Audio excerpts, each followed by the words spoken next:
Hello everyone, कैसे हैं आप सभी। उम्मीद करता हूं सभी स्वस्थ होंगे, मस्त होंगे और आपकी पढ़ाई भी सुचारू रूप से चल रही होगी। अब प्यारे बच्चों, जिन बच्चों की पढ़ाई सुचारू रूप से चल रही थी वो तो कह सकते हैं कि हाँ सर, हम हिंदी में 100% ला सकते हैं।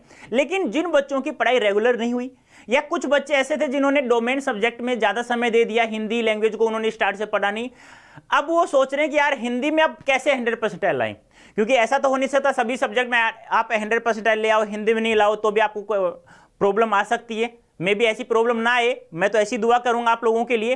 लेकिन प्रॉब्लम आ जाए, मान लो अच्छी कॉलेज हिंदी लैंग्वेज वजह से नहीं मिले आप लोगों को, तो ऐसा न हो, तो उसके लिए मैं आप लोगों को 10 दिन जो आपके बचे हुए हैं उसमें आप लोगों के पास 100% हो, ऐसा मैं आप लोगों को कुछ ट्रिक्स बताऊं, कुछ नुस्खे ऐसे बताऊंगा जिसको आप लोगों को अमल करना है और 100% लाना है। उसके लिए आप लोगों को सबसे पहले एक शब्द है वो अपने जीवन में उतारना है, नहीं है तो आपके जीवन में।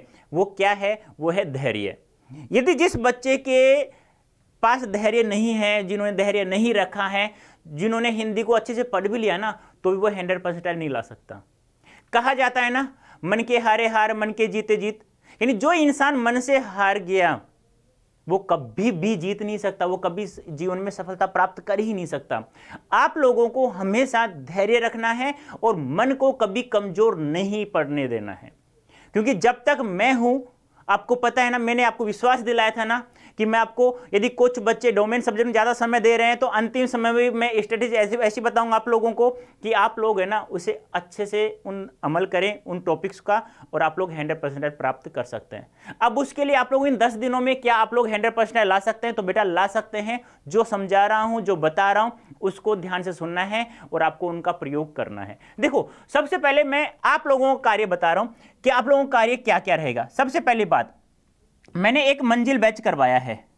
इस मंजिल बैच की जितनी भी क्लासेस हैं यूट्यूब पे मिलेगा। ये मंजिल बैच की जितनी भी क्लासेस हैं आपको डबल स्पीड करके देखनी है। ज़्यादा नहीं है, मैक्सिमम 20-22 क्लासें हैं, और डबल स्पीड करोगे ना तो रोजाना 1-1 घंटे की क्लास थी, यानी किसी कोई 40 मिनट की, कोई 50 मिनट की, तो आप लोग मात्र यानी कि 2 डेज में आप लोग इसे कंप्लीट कर सकते हैं। ठीक है। नंबर दूसरी बात, आप लोगों को इसके अलावा और क्या करना है? आप लोगों के पास कोई भी हिंदी की बुक है, कोई भी XYZ, या नहीं है तो भी कोई बात नहीं है। जो टॉपिक मैं लिख रहा हूं वो यूट्यूब पर भी सर्च करके मेरे नाम से आप लोग पढ़ सकते हैं। नंबर 1 सबसे पहला टॉपिक है पर्यायवाची। क्या है? पर्यायवाची। अब मान लो आपके बुक नहीं है, अरे भाई 9 से 12 तक आप लोगों ने पढ़ा है तो हिंदी व्याकरण की बुक होगी, वही पढ़ लो, काफी है आप लोगों के लिए यार। एनसीईआरटी 9 से 12 तक की जो व्याकरण की बुक है वो काफी है आप लोगों के लिए। नंबर 1 पर्यायवाची। अब ये टॉपिक नहीं मिल रहा है तो आप लोग लिखेंगे क्या, कहां पर? यूट्यूब पर पर्यायवाची बाई राजेंद्र सर। मैं आपको उपस्थित हो जाऊंगा वीडियो के साथ में, ध्यान रखना। अब फिर भी आप लोग कहोगे कि सर ऐसा नहीं है, तो ऐसा हो नहीं सकता, इम्पॉसिबल, क्योंकि मैंने प्रत्येक टॉपिक को करवा रखा है बहुत अच्छे से। उसके बाद नंबर 2 है हमारा विलोम शब्द। विलोम शब्द। नंबर 3 है हमारा अनेकार्थक शब्द। ध्यान से सुनना, यह टॉपिक बहुत ही महत्वपूर्ण आप लोगों के लिए। एक समानार्थक शब्द। क्या है? पर्यायवाची, विलोम शब्द, अनेकार्थक, समानार्थक, शब्द युग्म, लोकोक्ति, मुहावरे। लोकोक्ति, मुहावरे। बस ये टॉपिक आप लोगों को ना जितना पढ़ो ना उतना कम है। मतलब 4-5 टॉपिक आपके ऊपर निर्भर करता है आप लोग कितना पढ़ते हैं। मैं यदि आधार भी पढ़ाऊंगा पर्यायवाची, जरूर नहीं है वहां से आ सकता है, नहीं है ना, लेकिन जितना पढ़ोगे उतना कम है। तो उतना आप जितना हो सके ना बेटा, जिस बुक से भी पढ़ने के लिए मिले, जहां से भी मिले, या यूट्यूब पर सर्च करना, मैं आप लोगों को पढ़ाऊंगा। मैंने बहुत सारी प्रैक्टिस भी करवा रखी है, वहां से आप लोग डबल स्पीड करके देख सकते हैं। ठीक है। नंबर 1 बात। नंबर दूसरी बात क्या है, मैं 10 मई को, ध्यान से सुनना, 10 मई को 4 बजे 4 PM कंप्लीट सिलेबस करने वाला हूं। कंप्लीट सिलेबस, हाँ, जितना भी सिलेबस है ना वो सब कंप्लीट करने वाला हूं 10 मई को 4 बजे। ये सेशन देखना न भूलें। क्या कहा? 10 मई को 4 PM हम लोग मिलेंगे, कंप्लीट सिलेबस मैं पढ़ाऊंगा। ऐसा नहीं कि फटाफट नहीं, जो जो महत्वपूर्ण टॉपिक होगा ना, जो जो चीज उसमें बताने की आवश्यकता होगी ना, वो सब मैं बताऊंगा आप लोगों को। ठीक है। उसके अलावा आप लोगों को क्या पढ़ना है? अब प्यारे बच्चों देखो, ये बात तो हो गई आप लोगों को खुद की पढ़ने की। अब देखो, एक छोटा सा पेड बैच है हमारे पास, मात्र कितने का, 400 रुपए का। कितने रुपए का है, मात्र 400 रुपए का है हिंदी का पेड बैच। पर्टिकुलर हिंदी का पेड बैच भी आप लोग परचेज कर सकते हैं।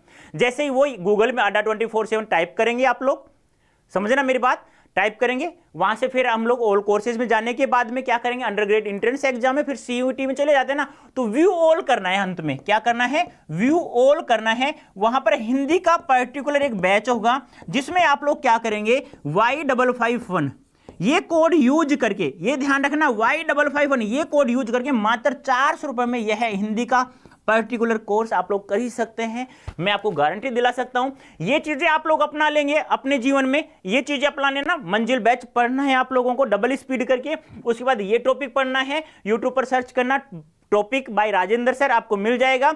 या एनसीईआरटी 9 से 12 तक की जो हिंदी व्याकरण बुक है वहां से पढ़ना है। ये टॉपिक पढ़ने के बाद में ये तारीख जो हमारी है 10 मई है, जो 4 बजे हम लोग मिलने वाले हैं कंप्लीट सिलेबस के साथ में। ये आपकी लाइफ में ना, जीवन में, लाइफ में यदि नहीं पढ़ा है हिंदी व्याकरण तो ये सेशन देख लेना। आप लोगों के मन में इतना हो जाएगा कि हाँ यार, अब मैं कोई भी सवाल आ जाएगा ना, मैं आराम से कर लूंगा।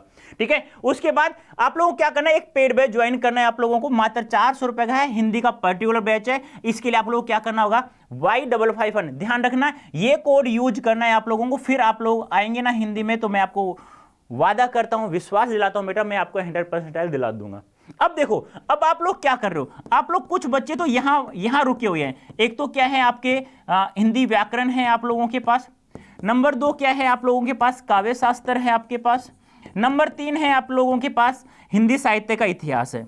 ध्यान से सुनना मैं जो कह रहा हूं, हिंदी साहित्य का इतिहास, यही है ना प्यारे बच्चों, हिंदी साहित्य का इतिहास यही है ना। अब प्यारे बच्चों ध्यान से सुनना, अब यहां पे ना इसको छोड़ देना, बिल्कुल ही छोड़ देना, आप लोग बिल्कुल नहीं पढ़ना है। यदि अभी तक नहीं पढ़ा है ना, तो बिल्कुल इनको भूल जाओ कि हमारे सिलेबस में भी है क्या, भूल जाना। आप लोग बस इससे ध्यान में रखना, क्योंकि 50 में से कोई भी हमें 40 क्वेश्चन करना है, और 40 से ज्यादा क्वेश्चन आपको हिंदी व्याकरण से प्राप्त हो जाएंगे। ठीक है, तो ये स्ट्रेटेजी आप लोगों को अपनानी है। यदि फिर भी मैं कह रहा हूं 10 दिन में आपका 100% आपकी मुट्ठी में नहीं होना, तो मुझे कह देना, लेकिन हाँ, पेड बैच आपको ज्वाइन करना है, ये कोड यूज करके मात्र 400 रुपए का कोर्स होगा। तो प्यारे बच्चों, कैसा लगा यह स्ट्रेटेजी मुझे कमेंट बॉक्स में करके बताएंगे भी। और दूसरी सबसे बड़ी बात कि आप लोगों को कौन कौन सा टॉपिक नहीं आता है, मैं 10 मई को वही टॉपिक पहले लेऊंगा, उसके बाद मैं आगे चर्चा करूंगा। तो प्यारे बच्चों, अभी के लिए इतना ही, धन्यवाद, थैंक यू सो मच।